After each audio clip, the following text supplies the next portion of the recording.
No, this is not a joke. It's not that I'm not funny either. My mom thinks I'm hilarious, which is obviously an infallible testament to my abilities. This wasn't one of those situations where I started with a full crowd and by the middle of my rant on airplane food, they all left, leaving me on stage covered in tomatoes and with a slightly more deflated ego. No, when I say I delivered my most recent set to an empty room, I mean it.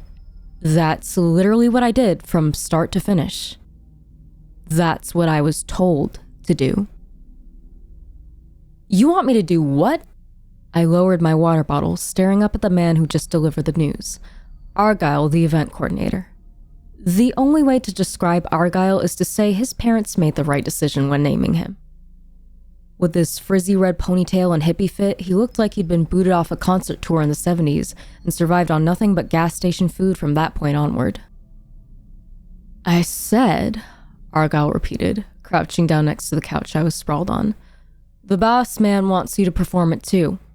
What's the problem here? I frowned. What? But you said I can do 10, right after McKinley finishes his gig. If you wanted me at 2, why call me 5 fucking hours early? It's a last minute change. Our usual guy, Spike Scotts, you know him. He's, let's just say he's unavailable, Argyle said, which is why we're moving you over to fill his slot. Again, what's the problem? The problem? I sat up straight. Dude, the problem is that the club closes at 1:45. Who exactly am I performing for if you guys kick everyone out by then? That's not for you to worry about. Right. Not having an audience definitely sounds like something I shouldn't be worrying about. Listen, kid, do you want your money or not? I'd consider 75 for the night to be pretty generous considering you're just starting out. Argyle gave me a pointed look. Fuck you, Argyle. I rolled my eyes. Okay, you win. Make it an even 100 and I'll do it. 80.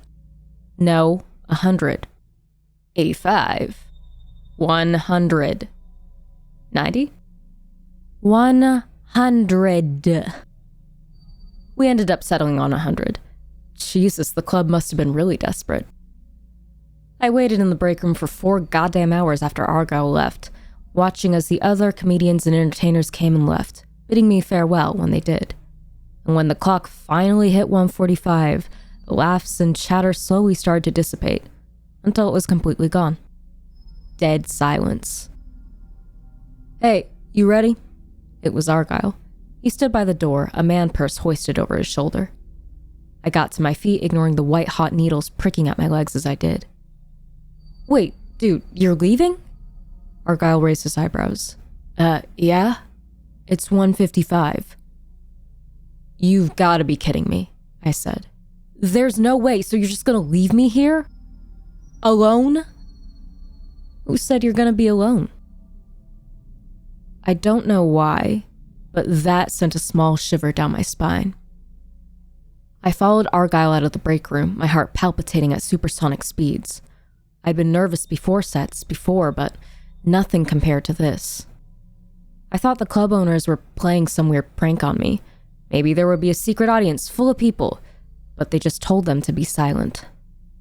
Then, right when the poor, young comedian enters the room, they collectively yell, "Boo!" and we'd soon all go viral on TikTok. But that wasn't the case at all, seeing as the room really was empty. The tables and chairs were all neatly put back in place. The staff were all gone too. What was especially strange, however, was that the lights were dimmed down more than normal.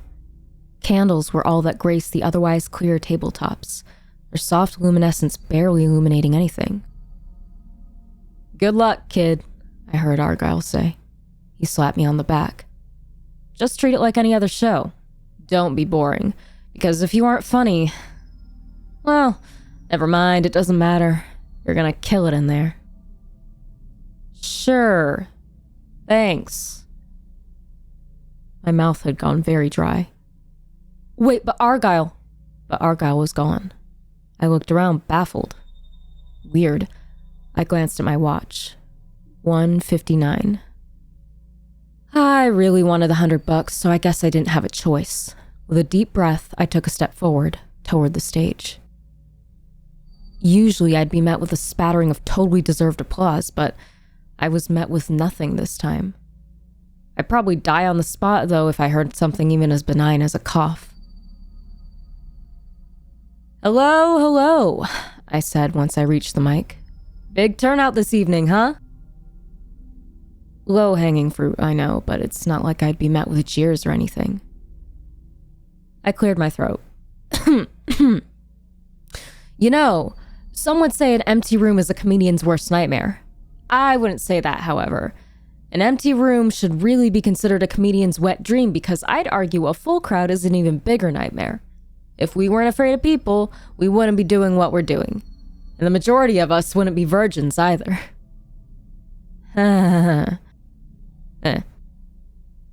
I had to fill in the blanks to keep myself sane as the ludicrousy of the situation slowly started to catch up to me. The room was much colder than I remembered it being. It was almost like someone had deliberately cranked down the thermostat. My teeth started to chatter as I continued. Yeah, so...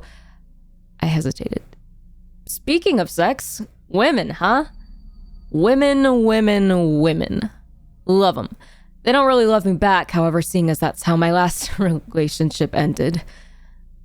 I went on like this for a while, joke after joke after joke, burning through my material and being met with nothing but silence. I don't know why I was taking this so seriously. Again, I knew I looked like an idiot talking out loud to an empty room, but something Argyle had said still stuck near the back of my mind. Just treat it like any other show. Don't be boring, because if you aren't funny, well, never mind. Doesn't really matter.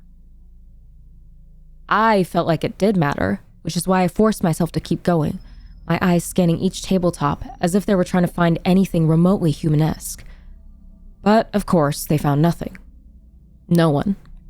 My heart was still beating like a jackhammer. My teeth still chattered as I talked. Even though, objectively speaking, the room really was empty, I still felt like I was being watched. It wasn't a good feeling.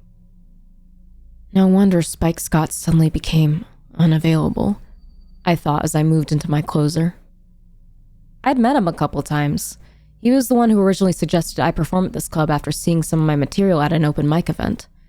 Spike was one of the palest people I'd met in my life, with gaunt-like features that screamed malnourished.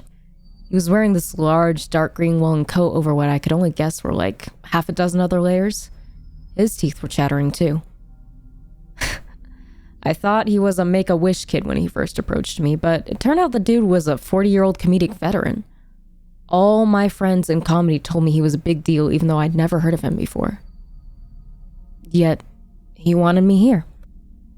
Something told me Spike never intended for me to perform at 10 p.m. to a full house, but to an empty one at 2 a.m. instead. And that's why 9/11 wasn't completely Al-Qaeda's fault, I concluded, finally. No, actually, it was United's for serving the worst meals known to mankind, even terrorists. Thank you. Thank you. Ha ha ha ha ha ha. I bowed, pretending the room had burst into applause yet again, and I left, my stomach roiling with an odd mixture of both fear and, weirdly, excitement. I packed up my backpack in the break room, panting heavily as I did, and slung it over my shoulder. I then exited the club, escaping into the biting night, presumably $100 richer. I was just about to turn the corner when I noticed something, however. Something that prompted me to share this story with all of you. Something horrifying.